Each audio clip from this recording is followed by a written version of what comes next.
Hi అండి. మీలో ఎంతమందికి సీ ఫుడ్ అంటే ఇష్టం కామెంట్ చేయండి. మరి మా ఇంట్లో అయితే పిల్లలు ఇష్టంగా తింటారని బోన్లెస్ ఫిష్ తీసుకొచ్చారు.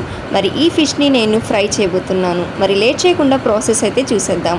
ఒక మిక్సింగ్ బౌల్ తీసుకొని దీనిలో 1 టేబుల్ స్పూన్ అల్లం వెల్లుల్లి పేస్ట్, 2 టేబుల్ స్పూన్ల కార్న్ఫ్లోర్, తగినంత ఉప్పు, కారం, పసుపు, గరం మసాలా, పచ్చిమిర్చి ఇలా చిలుకలుగా కట్ చేసుకొని వేసుకోవాలి. ఇప్పుడు దీంట్లో కొంచెం ఆయిల్ వేసి మొత్తం ఒకసారి కలుపుకొని చేప ముక్కల్ని వేసి మ్యారినేట్ చేసుకొని ఒక అరగంట సేపు పక్కన పెట్టుకోవాలి. ఇప్పుడు స్టవ్ మీద పాన్ పెట్టుకొని నూనె వేడైన తర్వాత గుప్పెడు కరివేపాకు రెమ్మలు వేసుకొని ఆ పచ్చిమిర్చితోనే ఇలా ఫిష్ని ఫ్రై చేసుకోవాలి. ఇలా కరివేపాకు పచ్చిమిర్చితో అయితే ఫ్లేవర్ చాలా బాగుంటుంది. ఇలా 2 వైపులా ఎర్రగా కాల్చుకుంటే ఫిష్ ఫ్రై అయితే రెడీ. ఈ విధంగా ట్రై చేయండి, టేస్ట్ అయితే చాలా బాగుంది.